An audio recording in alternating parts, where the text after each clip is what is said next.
Bonsoir à tous et bienvenue à ce nouveau numéro d'Entre deux News. Aujourd'hui, nous abordons une décision majeure prise par le Conseil national de sécurité CNS, à savoir la dissolution de toutes les associations estudiantines de Côte d'Ivoire, dont la célèbre FESI, Fédération estudiantine et scolaire de Côte d'Ivoire.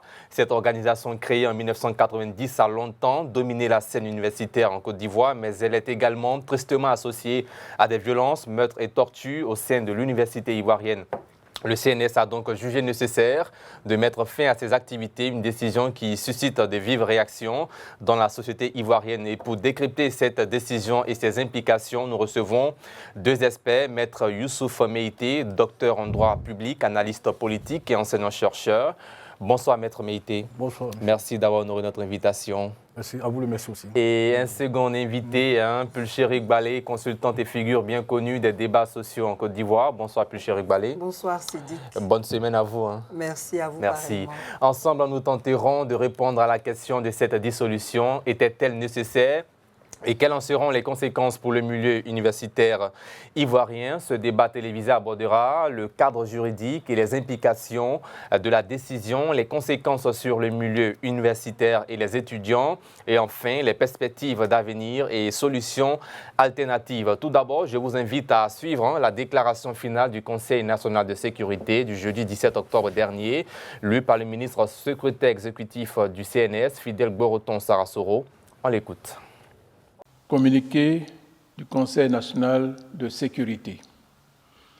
Une réunion du Conseil national de sécurité s'est tenue ce jeudi 17 octobre 2024 au Palais de la Présidence de la République sous la présidence de Son Excellence M. Alassane Ouattara, président de la République. L'ordre du jour de la réunion a porté sur la situation sécuritaire générale. Le Conseil national de sécurité note également, avec satisfaction, les résultats probants de la mise en application des mesures gouvernementales prises dans le cadre de la lutte contre la violence en milieu universitaire.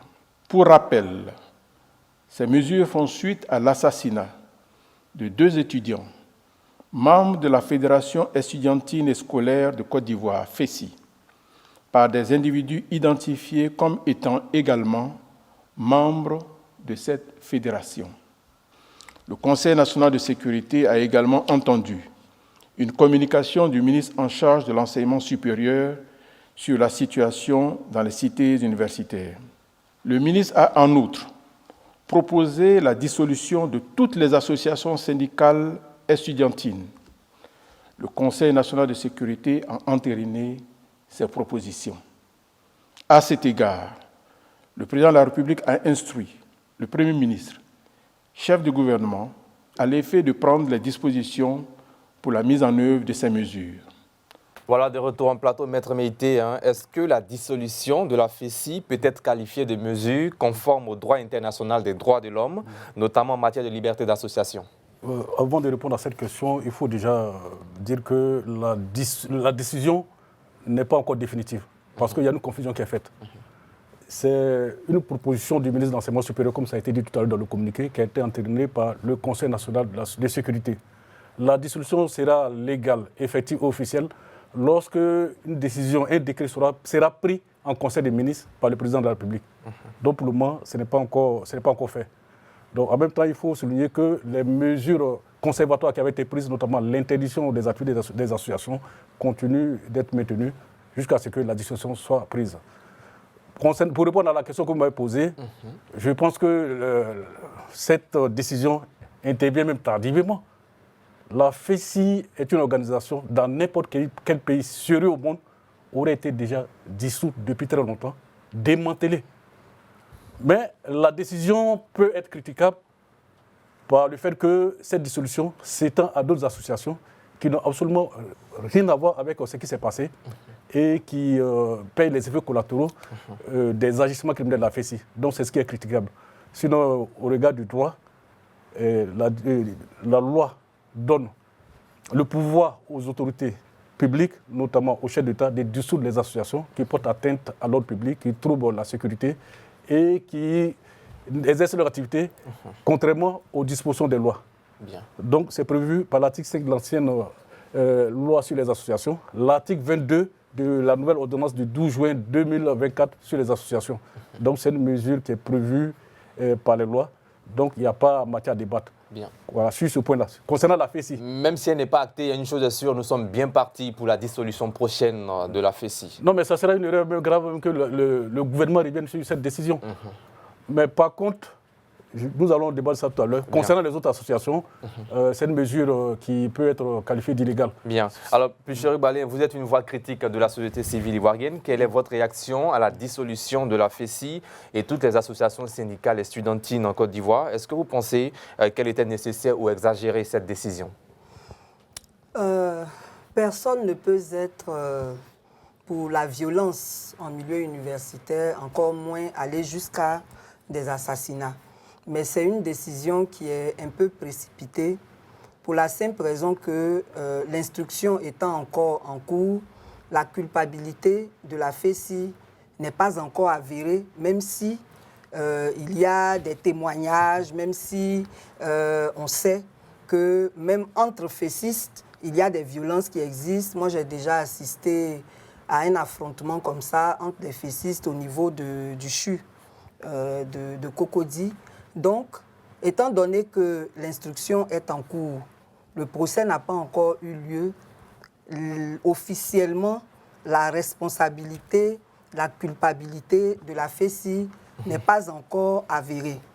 Deuxièmement, si on veut se baser sur le principe de la responsabilité pénale qui doit être individuelle, que des responsables de la FESI se rendent coupables de certains crimes n'engage pas la FESI elle-même. Parce qu'on en arrivera devant. La FESI a quand même certains acquis positifs. Elle n'a pas fait que des mauvaises choses. Voilà. Donc, normalement, le gouvernement devrait attendre que la culpabilité de la FESI soit avérée avant de prendre une mesure extrême comme celle de la dissolution. Maintenant, de là à l'étendre aux autres associations, il y a un problème par rapport à la liberté d'association. Parce que dans cette affaire, les autres associations n'ont pas été citées. Donc pour vous, c'est une atteinte à la liberté d'association? Forcément, parce que la liberté d'association est un droit constitutionnel. Donc, on ne devrait pas, rien que sur la base de faits qui n'engagent pas certaines associations, les mêler à ça. Voilà. C'est tout à fait normal que les pouvoirs publics prennent des mesures conservatoires compte tenu de la situation qui prévalait. Voilà. Mais de là à aller à la dissolution, moi je pense que c'est extrême. Bien, Maître Meïté, allez-y, oui, culpabilité de la FESI, on a parlé du verdict final, et puis atteinte à la liberté d'association. J'ai entendu ce narratif-là qui me semble un peu erroné, au regard du fait que la loi prévoit deux types de dissolution. La dissolution administrative des associations prise par décret en Conseil des ministres et la dissolution judiciaire. Les associations, à partir du moment où exercent leur activité en dehors des règles de la loi, commettent des crimes, même s'il n'y a pas encore eu de procès pour juger de la culpabilité de ceux qui sont accusés. Donc, comment on peut dire qu'ils ont commis des crimes? Non, mais là, si le procès n'est pas encore fini. Tout le monde sait que, selon les témoignages même des concernés eux-mêmes, selon le communiqué du procureur, les deux étudiants qui ont été tués par les membres de la FESI. Maintenant, il s'agit de rétablir... Mais quel membre de la FESI ont été tués par les membres de la FESI, ça c'est connu. Mais les membres de la FESI, ce n'est pas la FESI. Oui, les membres de la FESI, oui. Voilà. Mais à partir du moment où vous êtes dans une association, et que au sein de cette association, il y a des difficultés qui en viennent jusqu'à des morts d'hommes, cette association peut être dissoute par décret pris en Conseil des ministres. Ça n'a rien à voir avec une dissolution judiciaire. La dissolution judiciaire vient après, lorsque l'association exerce ses activités dans des conditions illicites et que... Mais même la dissolution administrative doit être faite sur des bases légales. Sur quoi on s'appuie pour dire qu'il faut dissoudre la FESI pour établir sa responsabilité au plan administratif? On s'appuie sur le fait qu'il y a eu 2 étudiants membres de la FESI qui ont été tués. Oui, mais d'un point de vue juridique, sur quoi on s'appuie exactement? Non, d'un point de vue juridique, à partir du moment où la violence là reprocher à certains membres de la FESI qui sont l'auteur de cette tuerie-là, en attendant que l'enquête... Ce que vous devez savoir, c'est que c'est une date criminelle. L'enquête peut aller jusqu'à 24 mois. Donc, on ne peut pas attendre jusqu'à 24 mois, jusqu'à ce que le juge d'instruction qui est saisi du dossier... Et si l'enquête révèle le contraire? Non, à partir du mois où il y a 2 étudiants de la FESI qui sont tués, et tout le monde sait les agissements criminels de la FESI, qui est documenté, personne ne peut... Arrêtons de nous cacher derrière nos petits doigts ou de faire la fine bouche. Tout le monde connaît les agissements criminels de la FESI. Même si les enquêtes n'ont jamais abouti et que ces crimes n'ont jamais été condamnés, mais c'est un syndicat, tout le monde sait en Côte d'Ivoire que ce syndicat est dangereux. Je vous rappelle que, au-delà même des frontières de la Côte d'Ivoire, le service de l'immigration canadienne a jugé que la FESI est une organisation criminelle, une organisation terroriste, si bien que les responsables de la FESI sont interdits de séjour au Canada. Vous avez vu, les anciens secrétaires généraux de la FESI ont eu maille à partir avec la justice canadienne. Il y en a qui ont été chassés du Canada par rapport à ça. Donc, face à une organisation comme ça, mais comment se fait-il qu'un État sérieux ne puisse pas prendre des dispositions pour que cette organisation-là soit mise hors d'état de nuire? Donc, c'est ce qui a été fait. Donc, le problème, c'est pas... Allez-y. Voilà, le problème, c'est pas que l'État prenne des dispositions. Oui. C'est tout à fait normal que l'État prenne des dispositions. Le problème, c'est sur quelle base et jusqu'où ces dispositions vont. Ça doit être fait sur des bases légales.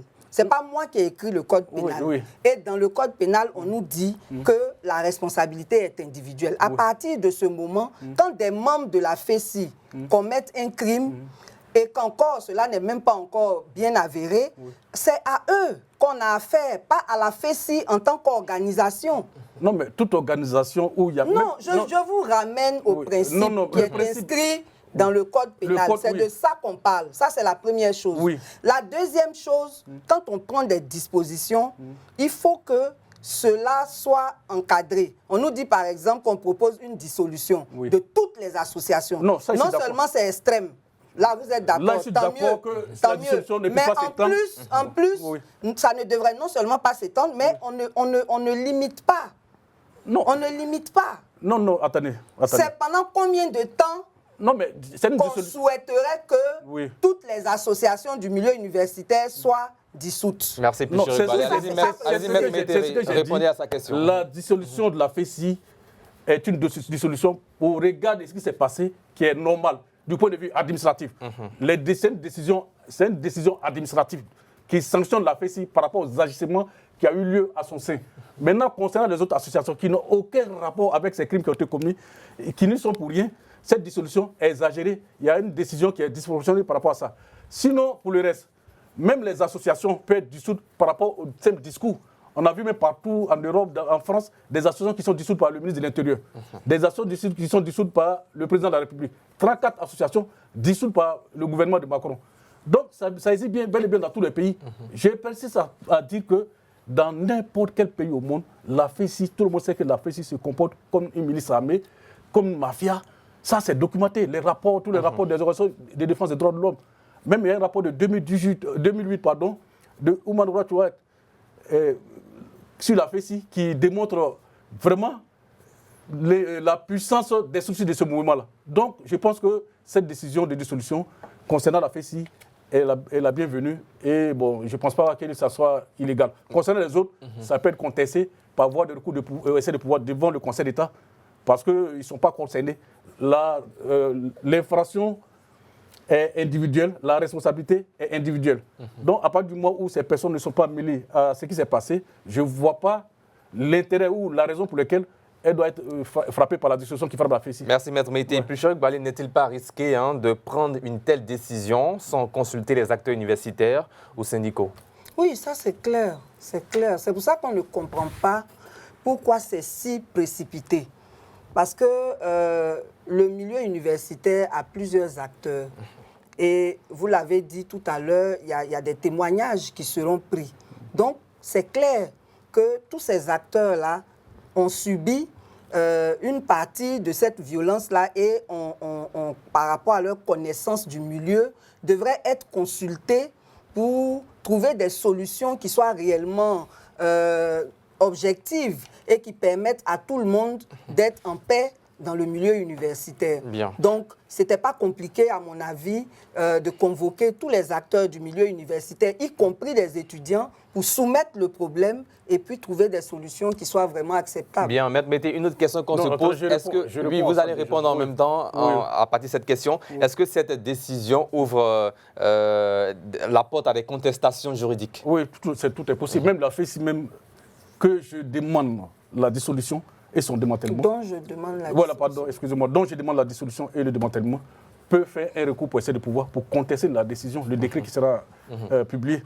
Donc, à partir du moment où la FESI même peut contester cette décision, les autres organisations qui n'ont rien à voir avec ce qui s'est passé ont bien le droit de contester. C'est-à-dire que quand le décret sera publié, ils ont 2 mois pour saisir le Conseil d'État. Ils ont beaucoup de moyens.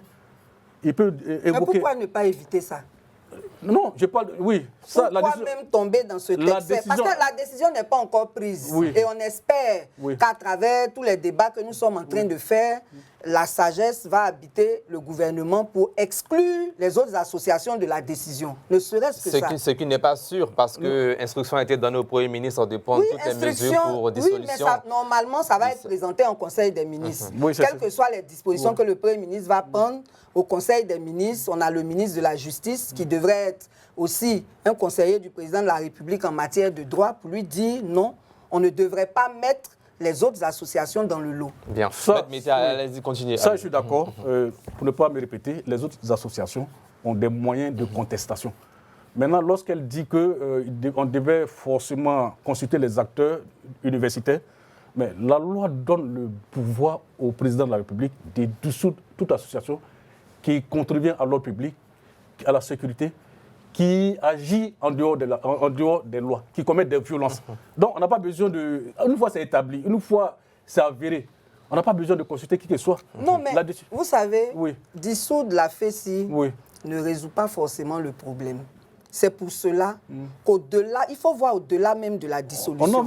Quelles sont les conditions qu'on crée pour ne plus que en milieu universitaire, il y a des organisations, des associations qui se livrent à la violence. C'est pour cela qu'il serait indiqué de s'asseoir avec tous les acteurs. Ça ne prend pas du temps, c'est une question de volonté politique. Ce n'est pas parce que la loi autorise l'exécutif dans l'article 22 de la nouvelle ordonnance, qui est d'ailleurs très contestable, ce n'est pas parce que la loi autorise l'exécutif à dissoudre une association qu'elle ne devrait pas prendre par sagesse toutes les informations qui lui permettraient de prendre la bonne décision. Parce qu'au-delà de la dissolution, il faut travailler à ce que cela ne se répète plus dans le milieu universitaire. Je vous réponds. C'est-à-dire que tout ça, ça peut venir après. Mais pour le moment... Ça peut aussi venir avant. Oui, avant, oui. Pour le moment, il faut empêcher qu'il y ait perpétuation ou recommencement de ce qui s'est passé. Donc, la FESI, je dis, il n'y a même pas... Moi, à mon niveau... Vu ce qui s'est passé et ce qui s'est passé par le passé, vu le fait que la FESI traîne une violence congénitale depuis sa création, je pense qu'il est normal que la FESI soit dissoute. Maintenant, concernant les autres associations, moi, lorsqu'on va aborder la dernière partie, je souhaite qu'il y ait une réglementation spéciale pour régir ces associations. Parce qu'il y a une confusion sémantique entre le rôle, les missions de ces associations et ce qu'elles réalisent réellement. Une association d'étudiants n'est pas un syndicat. Mais à partir du moment où vous n'êtes pas reconnu comme un syndicat, parce que le syndicat est régi par le droit du travail, par le droit international du travail et par le statut général de la fonction publique. Or, les associations comme la FESI, c'est comme n'importe quelle association, il y a des milliers en Côte d'Ivoire, elles sont régies par la loi de 1960 et aujourd'hui par l'ordonnance du 14 juin 2014. Donc, il faut réglementer ça. Non, attendez, je viens, j'ai pas fini. Il faut réglementer le fonctionnement, la création et puis les modes d'action de ces associations. Donc tout à l'heure, lorsqu'on va aborder la dernière partie, moi je vais faire des propositions et je souhaite que ces propositions soient prises en compte. Et dans mes propositions, je souhaiterais même que l'ordonnance même qui sera ratifiée bientôt, j'espère, il soit modifié pour qu'on inclue les associations estudiantines dedans. Parce qu'il y a toutes sortes d'associations. Il y a les ONG, il y a les fondations, il y a les associations culturelles. Il faut une rubrique consacrée exclusivement au rôle, au fonctionnement des associations étudiantes pour que ce soit clair. Et dans ces rubriques et dans ces dispositions, il faut clairement indiquer qu'une association d'étudiants n'est pas un syndicat. Une association d'étudiants n'a pas vocation à faire grève. La grève, c'est l'association collective du travail. Ça appartient aux salariés. Voilà. Donc, à partir de là, les associations peuvent avoir leurs moyens d'action, mais il faudrait que les moyens d'action soient conformes à la loi. Merci, Maître Meïté. Allez-y, plus cher Balé. Oui, je pense que Maître Meïté oublie certains points. C'est lui-même qui a dit tout à l'heure que c'est l'article 22 qui autorise le gouvernement à dissoudre toute association. Oui. Du coup, point n'est besoin d'insérer des détails particuliers sur le milieu universitaire dedans. Le fonctionnement, l'organisation. Maintenant, une association n'est pas un syndicat. Mais ce qu'il ne faut pas oublier, c'est que dans les prérogatives des associations figure aussi la défense des droits. Personne ne conteste cela. Voilà. Donc si personne ne conteste cela dans la défense des droits, il y a la défense des droits des étudiants aussi. Oui, mais les moyens d'action de cette défense-là. Oui, mais c'est ça, c'est une question de terminologie. On peut ne pas appeler ça grève, mais les associations ont le droit de manifester pacifiquement. Oui. Du coup, quand vous êtes une association... Ce qui n'est pas le cas avec la FESI. C'est ce que je dis là. Même la grève, ça veut dire qu'elle ne fera pas de grève parce qu'elle n'est pas un syndicat, mais elle peut manifester pacifiquement parce qu'elle est une association. Oui. Voilà. Donc on appelle ça grève ou qu'on appelle ça manifestation pacifique, c'est la même chose personne finalement. Ne conteste ça. Bien. Ça veut dire que la grève dont il s'agit, dont il s'agit, qui consiste à bloquer les coûts, est une infraction pénale. Peut-être que les membres de la FESI ne le savent pas, parce que c'est l'entrave à la liberté de circulation d'aller venir dans un lieu public, l'entrave à la liberté d'enseignement et l'entrave à la liberté des enseignants d'aller dispenser des cours. En somme, il faut revoir les textes même de la FESI. En fait, non, les textes de la FESI doivent être conformes à la loi sur les associations. J'ai eu ce débat-là sur un de vos concurrents. Effectivement.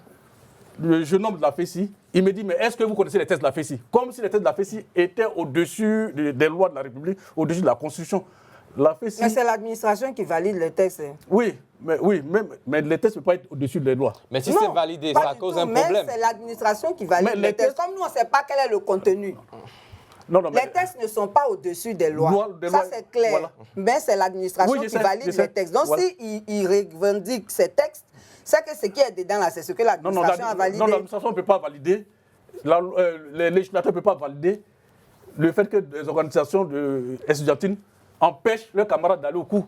Non, ça ne peut pas figurer dans des textes sérieux. C'est pas possible. Merci. On va poursuivre plus cher Balé en tant que consultante. Comment analysez-vous l'impact de cette décision sur la liberté civique, notamment la liberté d'expression et d'organisation au sein des universités ivoiriennes? Oui, ce qu'il faudrait dire au Conseil national de sécurité, c'est que l'université, ce n'est pas seulement un lieu où on va pour prendre des cours avec des professeurs et puis on rentre. C'est tout un environnement social et culturel dans lequel se créent des associations qui ont plusieurs vocations. Il y a des associations académiques, il y a des associations culturelles, il y a des associations religieuses, sociales et tout. Donc, c'est tout un environnement. On ne devrait pas limiter tout l'environnement universitaire à un problème particulier qui a eu lieu et qui incrimine une seule organisation.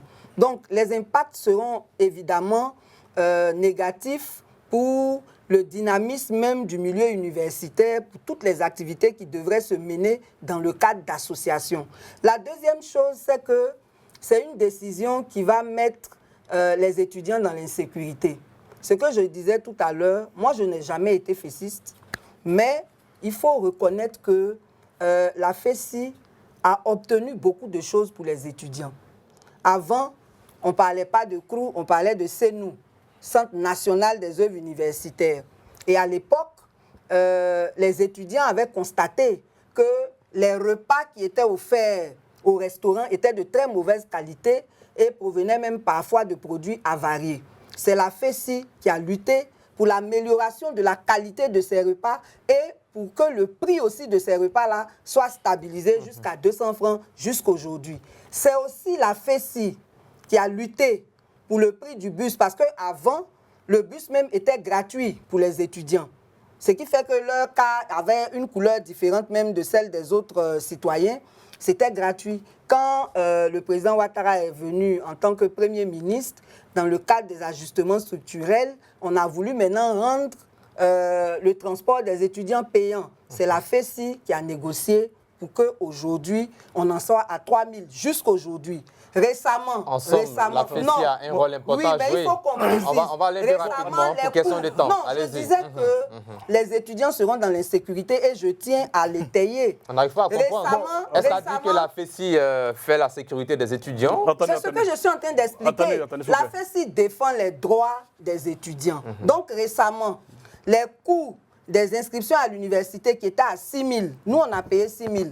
Récemment, on a voulu les mettre à 300 000. Vous voyez l'écart entre 6 000 et 300 000. 240 000 de C'est plus. la FESI qui a lutté pour qu'aujourd'hui, on en soit à 30 000 pour les licences et 60 000 pour les masters. Donc, si on dissout la FESI et encore plus toutes les associations, quelles sont les associations qui vont Syndicales et porter... estudiantines. Non, même les associations tout court, c'est ce que je disais tout à l'heure. Pas tout les court. associations Les tout court, on le estudiantines, doit- religieuses et écoutez-moi, autres, les clubs. écoutez-moi. Allez-y. Les associations tout court ont le droit d'être des associations de défense des droits de l'homme. Dans le droit de l'homme, là, il y a beaucoup de choses dedans. Donc même quand on n'est pas un syndicat et qu'on est une association en milieu universitaire, on peut porter la voix des étudiants sur certains problèmes pour les soumettre à l'administration. Merci, plus Donc Balé. cette Je veux dissolution-là met les étudiants dans l'insécurité parce qu'il n'y aura plus personne, plus aucune association défendre leurs droits. pour les défendre. Bien, vous allez-y, Maître J'ai beaucoup de Milité. choses à dire par rapport à ce qu'elle a dit. Déjà, il faut souligner que ce n'est pas toutes les associations qui ont été dessous. C'est les associations à vocation syndicale. Celles qui Non, ils ont dit non, tout. non, non, non, c'est Ils n'ont pas pas vrai. précisé C'est pas ça. vrai. Non, c'est dit toutes les associations religieuses, estudiantines syndicales. syndicales. Voilà. C'est-à-dire que ceux qui se comportent comme des syndicats, comme la FESI, AGC, autres, c'est elles qui sont dissoutes. Sinon, les autres Mais associations... même ça, c'est grave. Oui, j'entends bien. Les autres associations ont le droit d'exercer leurs activités. Ça, il n'y a pas de problème. Maintenant, quand on me dit que les étudiants seront mis dans l'insécurité par rapport à la décision de la FESI et que la FESI a obtenu des acquis, mais je dis que pourquoi cela peut s'expliquer? Parce que la FESI, malgré la liberté d'association, empêche toute association d'exister sur le campus, les associations à vocation syndicale. Bon, ça, moi, je ne peux pas en témoigner. Non, mais ça, c'est clair. Il y a des preuves. Il y a eu des rapports qui ont été rendus. Avec des affrontements Des parfois. affrontements. L'AGC, par exemple, qui est une association, a eu son secrétaire général, Abid Dodo, qui a été enlevé chez lui à son domicile, tué et pendu. Pendu et tué, pardon. Voilà. Donc, une fille, membre de cette organisation, qui a été violée au campus, tout le monde sait, Nathalie Soro, par les membres de la FESI. Donc, à partir du moment où la FESI empêchait ces autres associations d'exister, peut-être que ces associations-là n'allaient pas faire figure de violence, allaient utiliser d'autres moyens de revendication. Donc, Mais si on dit que toutes les associations à vocation syndicale, Non. comment elles vont faire? non, attendez, vous ne me comprenez pas. C'est-à-dire, vous avez dit que la FESI a eu des acquis. Oui. J'ai dit que la FESI a eu des acquis parce que la FESI empêchait les autres associations d'exister. Donc, c'est que le travail qui a été fait par la FESI aurait pu être fait efficacement par d'autres associations. Maintenant, quand vous dites que les étudiants seront en insécurité, au contraire, ça serait un soulagement pour les étudiants. Moi, je suis enseignant-chercheur. J'enseigne à l'université de Korogo. Là-bas, la FESI existe, mais la FESI se limite à un groupuscule de personnes. L'AGC existe, c'est des gens qui n'ont aucune influence. Les étudiants sont tellement soucieux de leur avenir, ils sont organisés autrement. C'est les délégués généraux, les délégués des amphis qui négocient avec l'administration lorsqu'il y a des problèmes, qui essaient de porter la voix des étudiants. De sorte qu'à l'université de Korogo, l'année scolaire se déroule normalement. Bien, est-ce que vous ne trouvez pas que cette décision risque de marginaliser les étudiants, encore plus par l'absence de structures pour revendiquer leurs droits? Je reconnais que, en dehors de la FESI, la dissolution des autres associations est disproportionnée. Et c'est une atteinte manifeste à la liberté d'association. Parce qu'il faut donner l'occasion à celles qu'on empêcherait là, de travailler. Mais on ne peut pas dire qu'on dissout tout le monde. Non, voilà, c'est ça. Moi, je suis d'accord avec ça. Voilà. C'est une atteinte à la Donc, il y a liberté une d'association. insécurité si on ne peut À plus la liberté défendre de les réunion, à la liberté étudiants. de manifestation.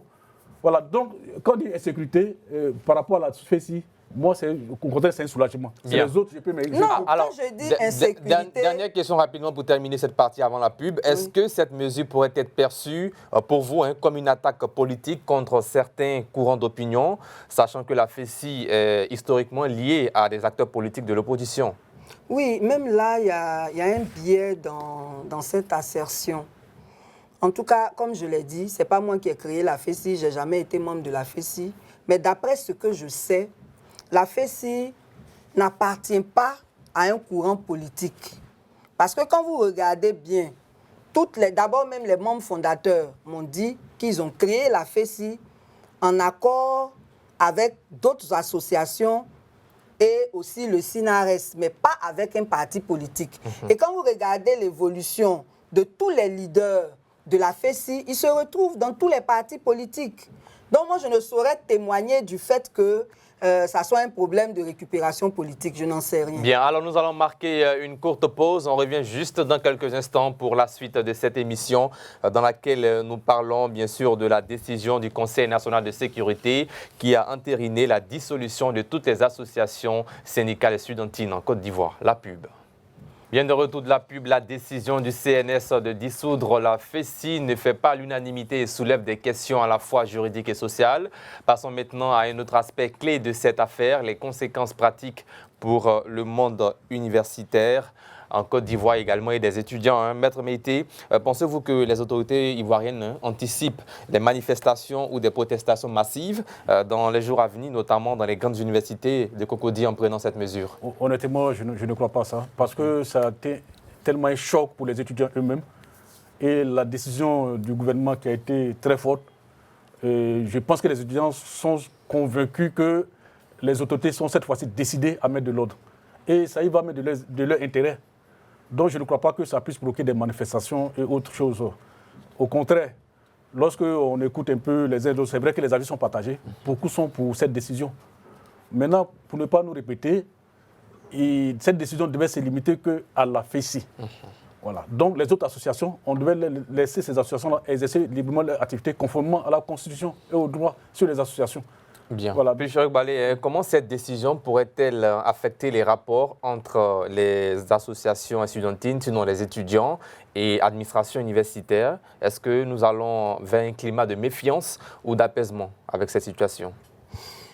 Tout dépendra de si le Conseil des ministres va effectivement valider la proposition en l'état ou si le Conseil des ministres va restreindre un peu le champ de cette dissolution-là en la limitant à la FESI, bien que pour moi, ce n'est pas justifié que cette décision de dissolution contre la FESI soit prise maintenant. Il ne faut pas l'étendre, mais en plus, il faudrait qu'il y ait quand même une rencontre avec tous les acteurs du milieu associatif et estudiantin pour leur expliquer le bien fondé de cette décision et les rassurer sur le fait que les autres associations pourront continuer d'exercer librement, même celles qui défendraient également les droits des étudiants.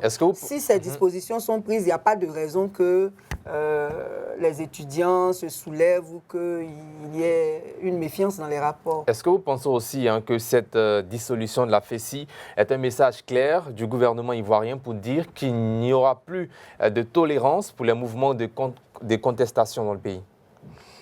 Bon, c'est possible, je n'en sais rien, mais une chose est sûre, c'est que, comme je l'ai dit tout à l'heure, là, l'ordonnance elle-même est contestable, mais ce n'est pas le sujet du jour. Est-ce que c'est un message à toutes les associations? On le constatera si le gouvernement emmène certaines associations à protester, on le constatera à la réaction du gouvernement. Mais sinon, comme je l'ai dit précédemment, c'est une bonne chose que, enfin, le gouvernement se résolve à régler ce problème de violence en milieu universitaire. Seulement, il faut le faire dans le cadre légal en respectant les principes du droit. Bien, Maître Meïté, que répondez-vous à ceux qui affirment que cette décision met en péril la liberté d'expression sur les campus? Non, mais cette décision n'a rien à voir avec la liberté d'expression. Ça n'a pas de rapport. Si? Non, attendez. Parce qu'il y a la liberté d'association qui peut avoir un rapport sur la liberté de réunion et la liberté de manifestation. À partir du moment où vous êtes dissoute, vous ne pouvez pas. Mais est-ce que cela empêche les étudiants de s'exprimer? La liberté d'expression, c'est autre chose.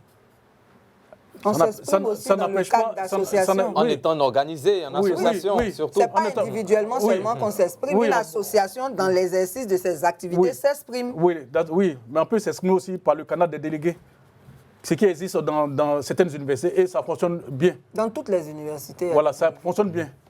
Quand vous prenez l'université de San Pedro, vous prenez l'université de Bondoukou, de Korogo, ces organisations à caractère estudiantine, qui revendiquent des droits des étudiants, qui se comportent comme des syndicats n'existent pas là-bas.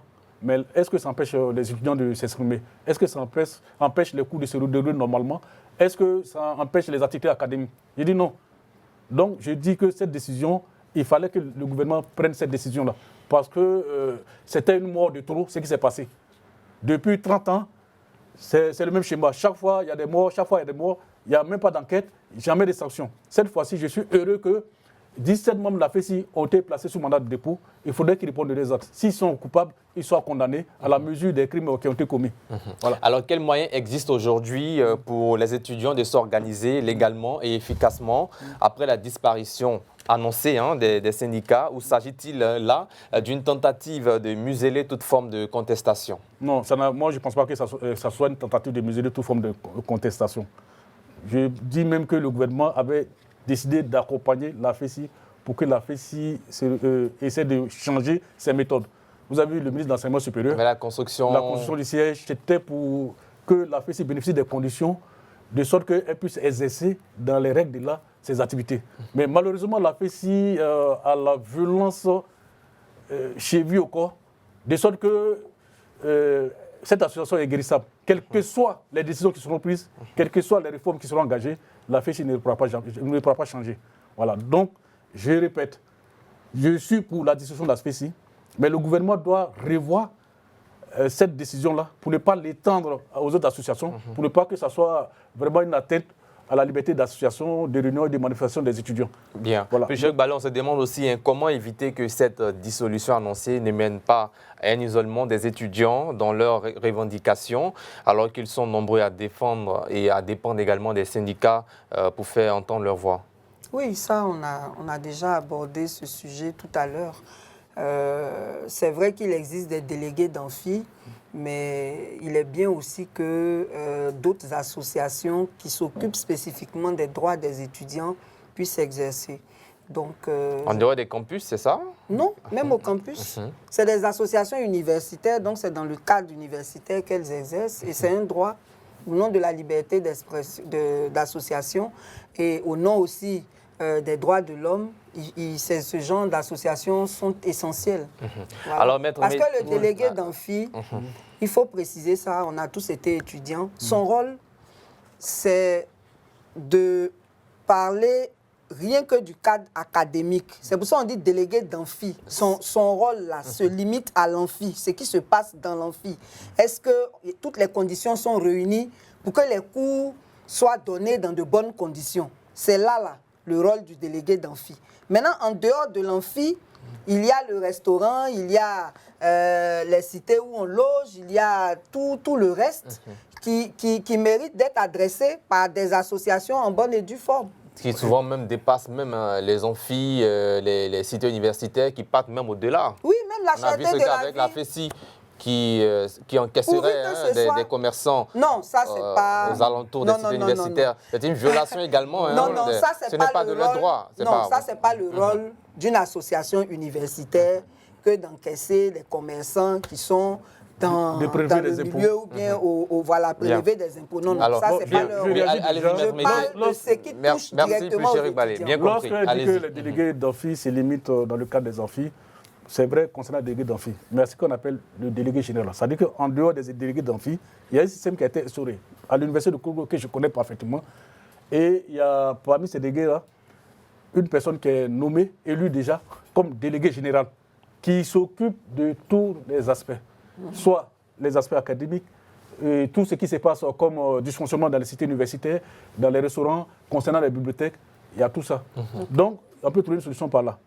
Maintenant, pour répondre à votre question, c'était quoi la question déjà? C'était quel outil juridique les autorités ivoiriennes peuvent-elles mettre en place pour assurer que les étudiants puissent encore défendre leurs droits? Voilà, donc c'est pourquoi je dis qu'il faut élaborer une ordonnance ou une loi pour essayer de réglementer le fonctionnement de ces associations-là. Ça serait quand même salutaire, ça serait bienvenu. Parce que ce qui se passe, c'est que beaucoup de ces étudiants qui sont dans les associations ne connaissent pas réellement leur rôle et leur mission. Ils vont au-delà de ce qu'ils doivent faire pour tomber dans l'illégalité. Donc il faut un cadre bien défini. Qu'est-ce qu'une association d'étudiants? comme ça a été défini dans l'ordonnance. Avec la FESI, on voit par moment, on a l'impression de voir une armée. Une milice, une armée, une mafia, comme disent les autres. Des défilés militaires qui sont au campus, 107 machettes découvertes avec des armes, des grenades, avec des trilles, dans un espace où les étudiants sont censés étudier. Donc voilà des comportements qui ne pouvaient pas prospérer. Donc, pour poursuivre, il faut une loi sur les associations estudiantines. Définir clairement leur mission, leur rôle et les moyens de revendication. On peut s'inspirer de ce qui se passe ailleurs. En France, par exemple, les délégués sont élus par les associations présentent des candidats qui sont élus délégués, qui sont membres du CROU.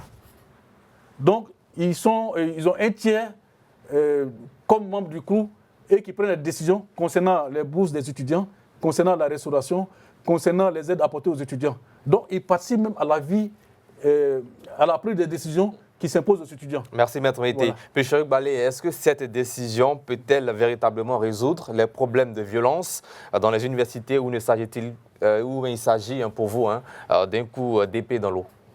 Oui, si on ne va pas plus loin, ça sera un coup d'épée dans l'eau de façon effective parce qu'il ne suffit pas de dissoudre la FESI. Il faudrait trouver toutes les solutions. Mais si la FESI n'existe plus, qui fera la violence sur les campus alors? Non, mais personne. ce que vous oubliez, c'est qu'on peut dissoudre la FESI, mais on ne peut pas empêcher la FESI de se recréer sous un autre nom. C'est pour ça que ce n'est pas sa dissolution là qui est la solution. D'où la dissolution de toutes les associations syndicales et estudiantines. Non, mais là, c'est une atteinte aux libertés. Mais c'est pour éviter non, ce pas genre pas du tout. de réaction Ce qu'il faut après. faire quand on est des pouvoirs publics responsables, c'est de trouver des solutions qui traitent les problèmes en profondeur. On est face à des violences en milieu universitaire. Qu'est-ce qu'on fait?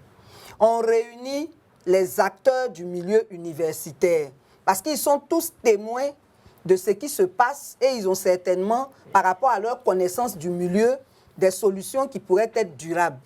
Donc, quand on discute avec eux, au cours d'un atelier, on définit, on a des résolutions. Ces résolutions-là font l'objet d'un décret spécifique au fonctionnement des organisations en milieu universitaire. On n'a pas besoin même de créer une nouvelle loi.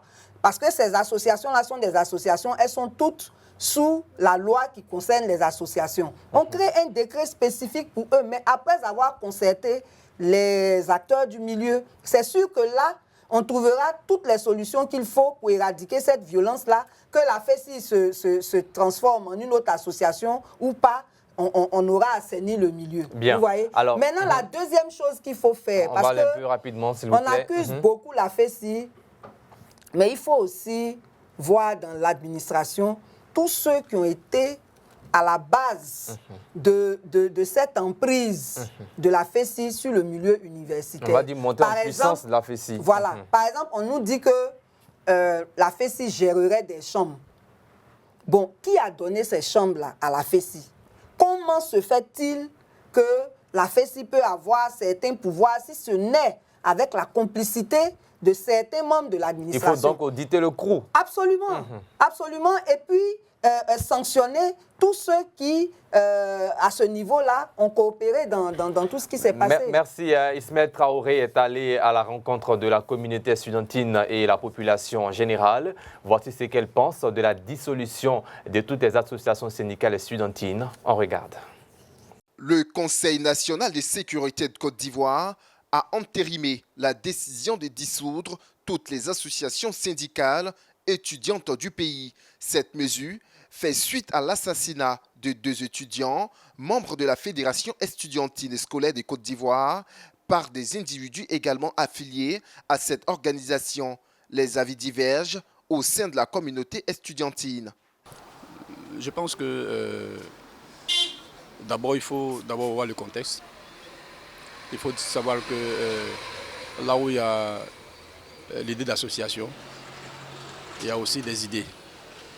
Il y a des idées, il y a la progression et puis il y a aussi la contradiction. Et donc les associations font, je pense, font progresser effectivement le monde aussi. Parce que tout est une question d'échange d'idées pour amener les gens soit au développement, à une prise de conscience, et puis pour se faire comprendre aussi. Bon, moi je ne suis pas totalement pour la dissolution de la FESI. Moi je pense que normalement, on doit étudier le problème qui est posé. On doit ensemble trouver des solutions de sorte à ce que de part et d'autre, tout le monde puisse être content. Parce que ce qui est important actuellement, c'est la paix, c'est la joie, c'est la réconciliation. Vous voyez, bon, c'est vrai, il y a eu des incidents, des choses qui ne sont pas bien, c'est vrai. Tout le monde reconnaît. Je pense qu'ils prendront conscience. 17 étudiants, dont Camboussier, le secrétaire général national de la FESI, ont été interpellés et remis au parquet d'Abidjan Plateau. En outre, 28 autres étudiants ont été arrêtés lors de l'opération de déguerpissement dans les cités universitaires à Abidjan et à Bouaké, avec la libération de 5000 lits occupés de manière illégale dans les cités universitaires. On aurait dû d'abord mener des enquêtes. À la suite des enquêtes, s'il y a des gens qui ont été indexés, alors au vu de ces enquêtes, là, sur la base de la loi, on pourrait dire qu'on dissout peut-être les associations amenées certains et on remplace cela par un autre cadre de concertation qui pourrait mieux aider. L'ensemble de ces mesures proposées vise à restaurer et à renforcer la sécurité, à améliorer les conditions de vie dans les cités universitaires en Côte d'Ivoire, dans un contexte marqué par des violences. Alors, après avoir examiné les conséquences sur le monde universitaire et les étudiants, il est important de s'interroger sur l'avenir des revendications étudiantes et l'évolution du paysage universitaire en Côte d'Ivoire. Les questions à venir, bien sûr, découlent du reportage que nous avons suivi. Maître Meïté, oui. Que pourrait faire le gouvernement pour combler le vide laissé par la FESI sans pour autant tomber dans les travers autoritaires? Le gouvernement, comme je l'ai dit tout à l'heure, doit déterminer, par décret, comme elle a dit aussi, le cadre d'exercice des associations étudiantines. Il faudrait qu'il y ait une sensibilisation au niveau aussi des étudiants pour qu'ils comprennent comment une association étudiantine doit fonctionner. Et il faut aussi que le gouvernement, comme ce qui se passe en France, finance aussi ces associations-là pour qu'elles ne puissent pas se permettre à racketter ou à stocker des fonds. Parce que les associations étudiantines sont financées aussi en France. Donc tous ces moyens-là peuvent permettre d'assainir le milieu associatif au niveau de l'université. Et il faut que le gouvernement aussi essaye de s'attaquer aux problèmes des étudiants. Parce que si la FESI existe, si les associations existent, c'est parce qu'il y a assez de problèmes. Mais même si on sait que le gouvernement n'a pas de baguette magique pour résoudre tous les problèmes, mais au moins, au niveau des problèmes des chambres, au niveau des problèmes au niveau de la bibliothèque, au niveau des problèmes de bourse, il faudrait qu'assez d'étudiants aient la bourse, ce qui peut éviter de tomber dans les travers, comme on a vu par le passé avec la FESI. Voilà. Bien. Donc, ouais. Alors, puis, Chérif Balé, après la dissolution de la FESI, croyez-vous... Ça faut encore dissoudre. Ça a été entériné, c'est sûr que ça sera dissous. Alors, croyez-vous que les étudiants réussiront à se réorganiser sous une nouvelle bannière pour continuer leur lutte, ou sommes-nous entrés dans une phase, une ère où le militantisme étudiant est mort? Non, non, pas du tout. Le militantisme étudiant ne peut jamais mourir. Vous savez que dans tous les pays, beaucoup de choses partent des cités universitaires, simplement, des universités, on va dire, tout simplement parce que l'université, c'est le temple du savoir. C'est là où professeurs comme étudiants se frottent, réfléchissent à la société en général, et c'est de là-bas aussi que sortent toutes les idées en faveur de l'amélioration de notre société. Donc, ce militantisme ne pourra jamais disparaître. Partout où il y aura des étudiants, il y aura toujours certains qui auront la fibre qu'il faut pour chercher à améliorer les conditions de vie et de travail dans les cités. Maintenant, est-ce que la FESI pourra disparaître? Moi, je pense que non. C'est pour ça que je disais tout à l'heure... C'est un esprit, c'est ça? C'est ce qu'ils disent et c'est vrai. C'est pour ça que je disais tout à l'heure que il ne faut pas se limiter à une dissolution. Et même si la dissolution même n'est pas la solution forcément. Parce que les membres actuels de la FESI qui ne sont pas en prison, si moi j'étais à leur place, je m'organisais pour créer une autre association. Donc la solution, c'est de régir toutes les associations sur des bases saines. C'est tout. Bien. Alors, Maître Meïté, ce n'est pas la première fois qu'on parle de dissolution de la FESI. Est-ce qu'on peut revenir un peu sur des cas passés? Mais il y a eu une dissolution en 1991, lorsque la FESI a assassiné Thierry Zébier. Là encore, il n'y a pas eu d'enquête pour le prouver. Hein. Non, mais là... Non, parce que en fait, donc, parler, affirmer ce genre de choses, quand on n'a pas été témoin des faits, c'est compliqué. Moi, je me suis renseigné sur cette affaire de Thierry Zébier. Ce qui m'a été raconté, c'est que... Et puis d'ailleurs, Thierry Zébier n'était pas fessiste. Ça, c'est important. Non, oui, il n'était pas fessiste. On disait que c'est un louba du PDCI qui a empêché la FESI. Voilà. Parce qu'à un moment donné, avant la FESI, il y avait le MESI.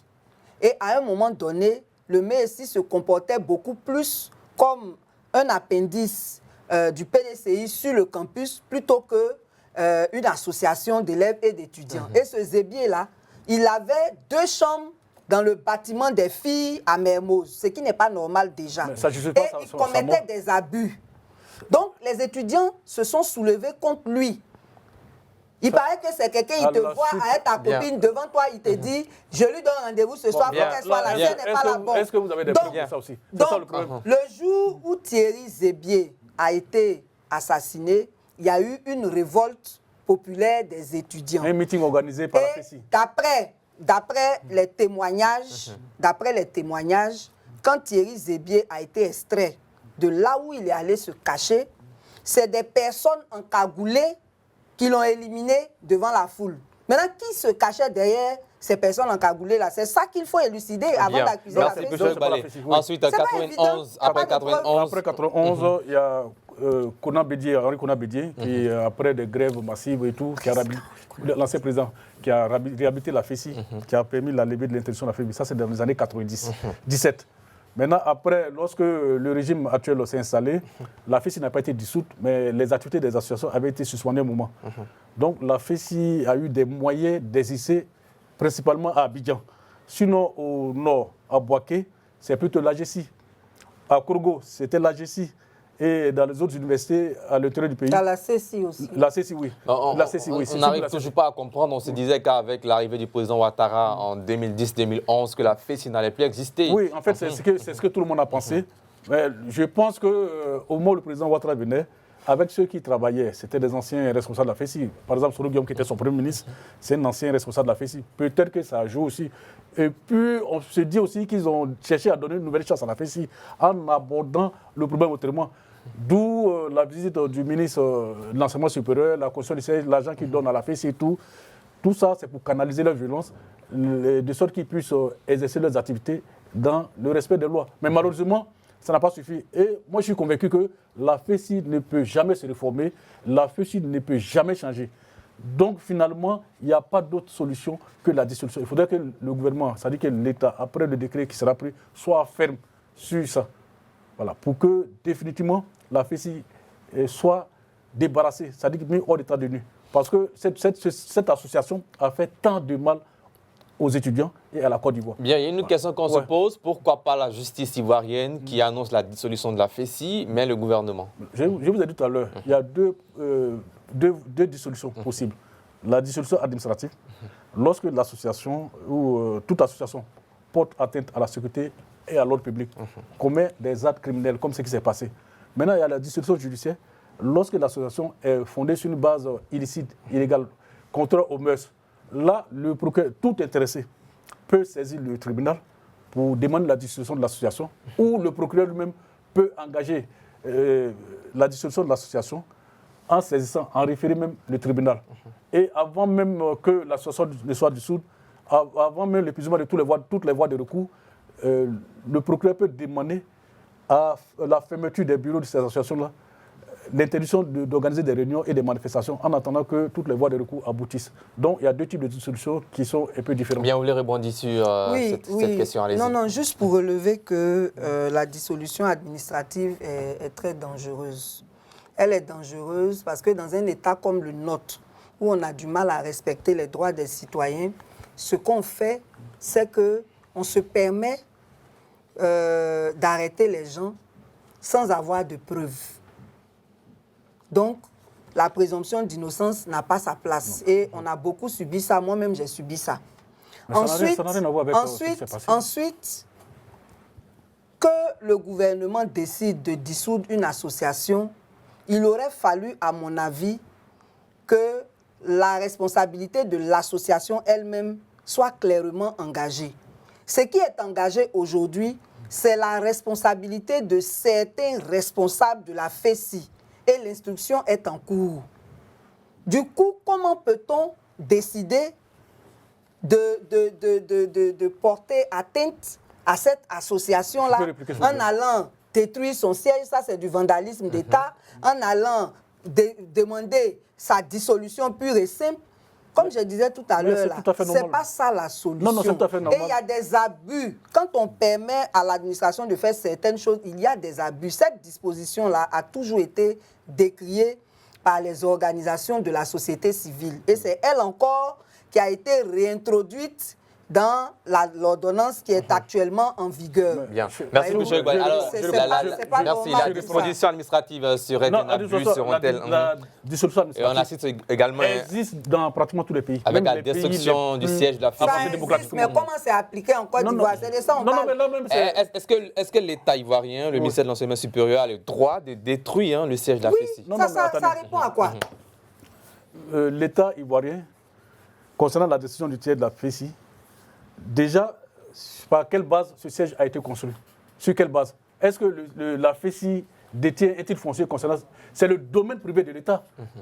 C'est ça qui donne le droit à l'État de détruire un bâtiment où lui-même il a mis de l'argent. Déjà même c'est on pouvait réaffecter tout simplement ce bâtiment à d'autres fins. Je suis d'accord. On n'a pas besoin de le détruire. Je suis d'accord. Encore on pourrait réaffecter ce bâtiment à d'autres fins. Mais déjà, ce bâtiment a été construit sur une illégalité.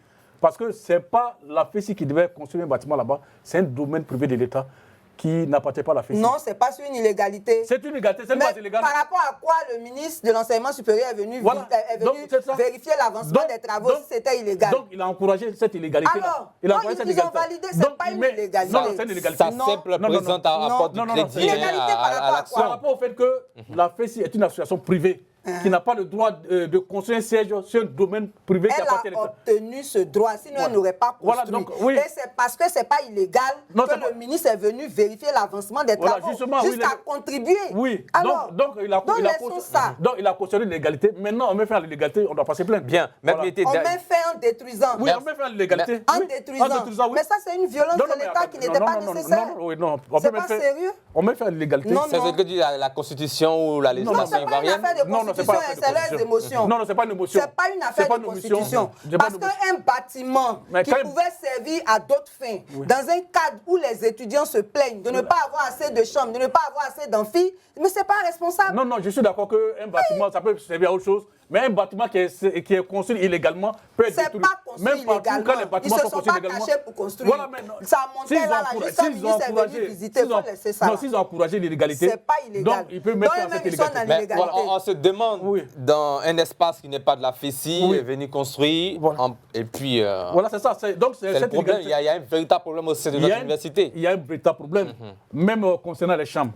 Comment se fait-il que la FESI, une association privée... 5 000 chambres. Qui s'attribue 5 000 chambres. Elle ne s'attribue pas. On lui a attribué. Non. C'est au CROU qu'il faut demander pourquoi il en est ici. Attendez, j'ai fini. Moi, j'étais étudiant. Ça dépend de maintenant. Dans les années 2000, parce que moi, j'ai eu mon bac en 1999. Dans les années 2000, quand on était à l'université, ça existait déjà. Les chambres étaient réquisitionnées par les responsables des associations de la FESI qui louaient ces chambres-là à des gens qui n'étaient même pas étudiants. Donc la FESI est au-dessus de l'administration. Non, en fait, c'est ce qui est déplorable. Parce qu'il y a eu une inertie, il y a eu une complicité de l'administration qui a fermé les yeux dessus, ce qui n'est pas normal. Pendant que les étudiants n'ont pas de chambres, des fonctionnaires, des gens, des salariés, des gens qui n'ont rien à voir avec le monde universitaire qui habitent dans ces chambres-là. Et pire même, des personnes même étudiantes qui, au sein des chambres d'université, qui vivent avec leurs femmes ou leurs maris, qui ont des enfants là-bas, dans un campus universitaire. Bien. Aussi au vu de l'administration. Ce qui n'est pas normal. Dernière question pour vous, pour terminer cette partie. Finalement, la Côte d'Ivoire n'a-t-elle pas besoin d'une grande réforme de son système universitaire pour faire face à ces défis plus largement? Tout à fait. Tout à fait. Une réforme universitaire sera la bienvenue, surtout concernant le milieu associatif. Parce qu'on ne peut pas quand même concevoir que cette décision de dissolution absolue et générale de ces associations-là puisse prospérer longtemps.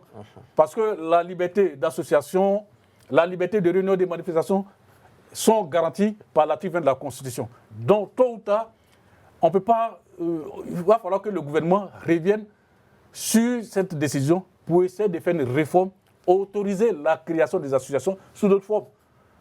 essayer de mettre des dispositions qui permettent aux associations d'exercer leurs activités conformément à la loi, sans porter atteinte aux droits des autres, sans violence.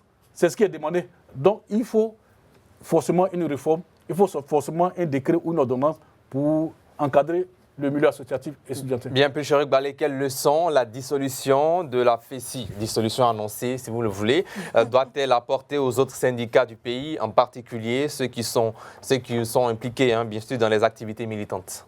Oui, la leçon, c'est que nous sommes tous menacés. Nous sommes tous menacés parce que ce n'est pas au regard de la loi que les décisions sont prises. C'est par rapport à quoi? Ça, c'est eux seuls qui le savent. Mais si c'était au regard de la loi, la proposition ne s'étendrait pas à d'autres organisations que la FESI.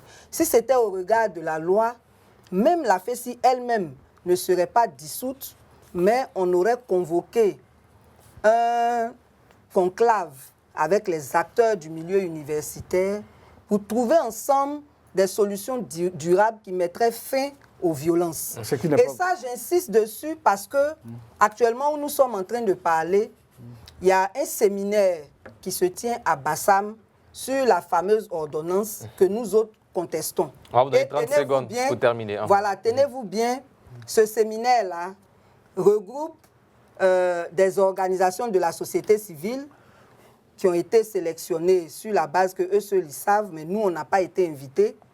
Et ceux qui vont entretenir les participants sont des personnes de l'administration, alors qu'il s'agit d'une corporation qu'est la société civile. Vous voyez? Et donc, si on continue à prendre des décisions pour des acteurs sans eux, on ne va jamais trouver les meilleures solutions et puis ça va forcément créer des problèmes dans les rapports entre le gouvernement. Alors, on donne le temps de répondre rapidement. 30 secondes pour terminer ce débat. Elle dit que ce n'est pas au regard de la loi que la décision a été prise. C'est faux. J'ai cité tout à l'heure des dispositions de la loi. L'article 5 de l'ancienne loi sur les associations, l'article 22 de la nouvelle ordonnance sur les associations permet à l'État, au président de la République, de dissoudre les associations par décret pris en Conseil des ministres. Sur quelle base? Sur la base du fait que cette association... Sur la base des émotions? Non, pas des émotions. Il y a eu des crimes, madame. Preuve que c'est la FESI? Donc vous ne vivez pas dans le pays? Non, l'instruction n'est pas terminée. L'instruction n'est pas terminée. Le procès n'a pas eu lieu. Non, attendez, j'ai expliqué. C'est sur quelle base? On va aller rapidement mettre Mété. On n'a que 30 secondes. On n'a que 30 secondes. Attendez, je vais expliquer. Avant de prendre une décision. Laissez qu'il explique rapidement en 30 secondes. Allez-y. Il reste que 27 secondes. Sur la base du fait que la FESI agit illégalement, illicite. Alors qu'une organisation, quand elle agit illicitement, peut être dissoute. Lorsqu'elle-même disait tout à l'heure que la FESI a loué des chambres aux gens, tout ça, la FESI raquette, fait payer des impôts aux commerçants, aux étudiants. Est-ce que ça, c'est légal? Ce n'est pas légal. La FESI, il est établi, il est documenté que des crimes ont été attribués à la FESI. Les 2 crimes qui ont été commis ont été attribués à la FESI. Cette documentation dont vous parlez là, c'était avant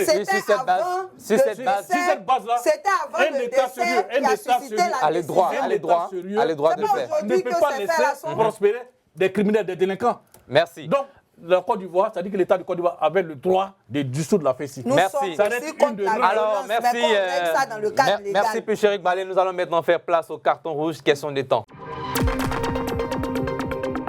Voilà, nous sommes dans le carton rouge. Dans cette rubrique, on fait des coups de gueule sur des sujets qui ont trait à la vie de la nation. Le premier carton de cette émission avec Maître Mété. C'est parti. Mon carton rouge sera adressé à certaines organisations de la société civile, à certains intellectuels, à certaines personnes qui, malgré ce qui s'est passé et ce qui se passe concernant la FESI, continuent de soutenir l'indéfendable. Je rappelle à ces organisations qu'en 2007, la FESI a fait éruption dans le siège d'une organisation de défense des droits de l'homme, saccagé ce siège-là, emporté du matériel informatique. La FESI a fait éruption le même jour au siège de la LIDO, menacé, molesté tous ceux qui étaient là-bas.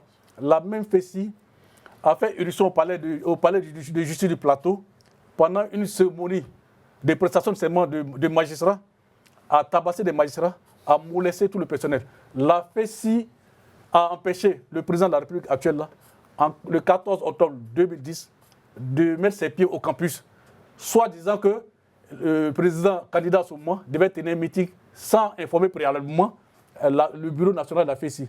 Donc, au regard de tous ces faits, au regard de tous ces agissements, au regard de tous ces crimes, je suis vraiment sidéré que certaines personnes continuent de soutenir aveuglément cette organisation. Parce que la fois dernière, j'ai suivi au débat ici entre Pichel Goualé et M. Bateau. Mais franchement, j'étais quand même choqué de voir M. Bateau surtout donner des arguments qui militaient en faveur du maintien de la FECI. La même chose pour Mme Pichel Goualé. Donc finalement, mon carton rouge s'adresse à eux. Je pense que nous sommes dans une période charnière où vraiment l'État doit restaurer son autorité sur toute l'étendue du territoire.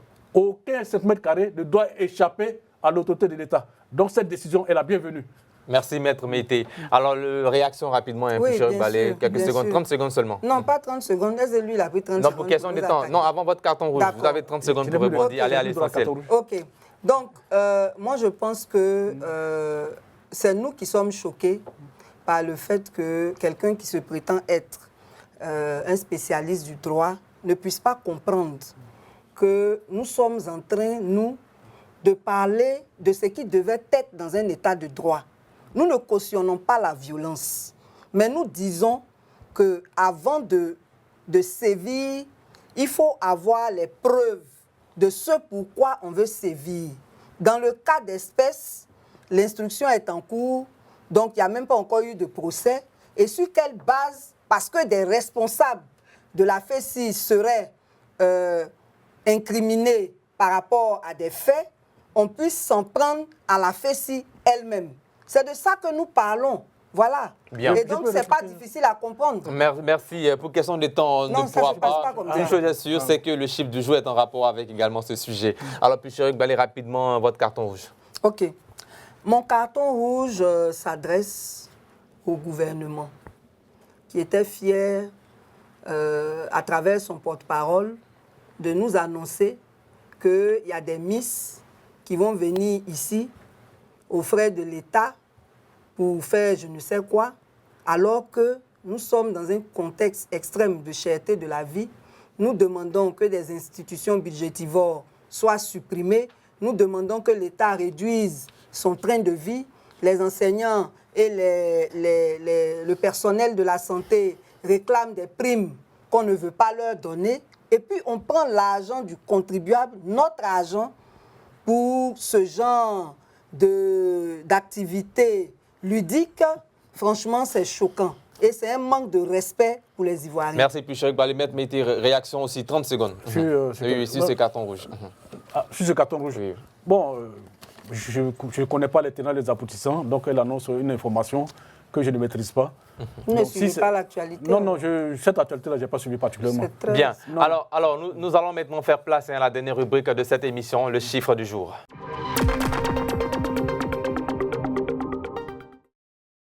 Alors, le chiffre du jour, c'est 17. Qu'est-ce que ça vous dit? Les étudiants emprisonnés. Oui, 17 étudiants emprisonnés. Bien sûr, voilà. Alors, les autorités ivoiriennes ont annoncé l'interpellation de 17 étudiants, dont le leader de la FECI, Sié Kambou, dans le cadre de ces enquêtes. Alors, comment vous réagissez? Quel commentaire faites-vous sur ce chiffre, 17? Bon, sur le chiffre, je n'ai pas de commentaire, mais sur le fait qu'on les ait arrêtés, je pense que dans une procédure judiciaire concernant un crime, c'est tout à fait normal que s'il y a des personnes qui sont soupçonnées d'avoir participé à cela, on puisse les mettre sous mandat de dépôt le temps de suivre l'instruction. Mais ce que j'aimerais dire, c'est qu'aujourd'hui, la surpopulation carcérale est vraiment inquiétante. La MACA, enfin moi je ne m'habitue pas à PPA, la MACA a une capacité de 1500 places et il y a au minimum 9000 personnes là-bas. Donc il faudrait qu'on apprenne à utiliser le contrôle judiciaire plutôt que de systématiquement emprisonner tout le monde. Si parmi les 17, il y a certains qui sont clés, comme le secrétaire général lui-même, bon, moi je pense que les autres, on aurait pu les mettre sous contrôle judiciaire tout simplement. Merci, Maître Mété. Les 17 arrestations, je pense que c'est la marque que le gouvernement, c'est-à-dire l'État, les autorités publiques ont décidé de mettre fin à l'impunité. Parce que c'est quand même une première fois. Même si c'est impunité, là, ils n'ont qu'à commencer sur leur Ces personnes sont accusées de commettre des violences sur le campus, dont le maître de 2 étudiants. Des gens qui ont été tués, 2 étudiants tués. Également les attributions des chambres universitaires. Les attributions des 107 machettes découvertes.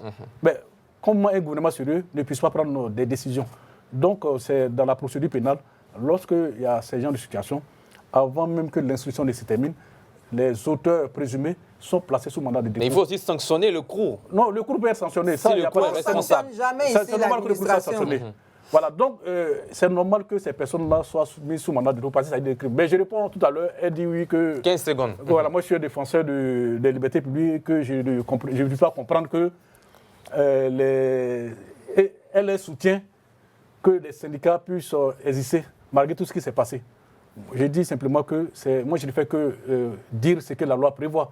La loi dit que lorsque une association commet des infractions, trouble l'ordre public, quelles sont les preuves de cette commission? C'est de ça qu'il s'agit. Compromet la sécurité du pays. Tout le monde sait et tout le monde voit que la FECI... Qui est tout le monde? On veut des faits. Vous-même, vous savez que la FECI trouble l'ordre public. Merci, Maître Mété. Merci, Maître Mété. Merci, je tiens à rappeler que... Vous mettez tout dedans. Merci, Plucheric Balé. Rendez-vous jeudi prochain.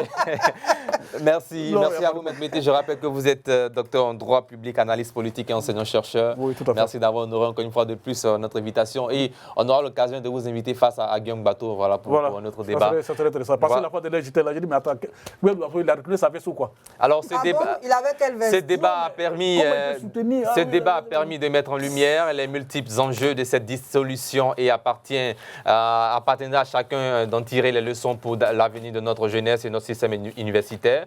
Restons attentifs aux évolutions à venir. Merci à nos invités et merci à vous, chers téléspectateurs, de nous avoir suivis. Cette émission est à retrouver aussi sur Facebook et YouTube Reflet TV. Rendez-vous demain soir, même heure, même canal. Portez-vous bien, que Dieu veille sur vous. Bonsoir.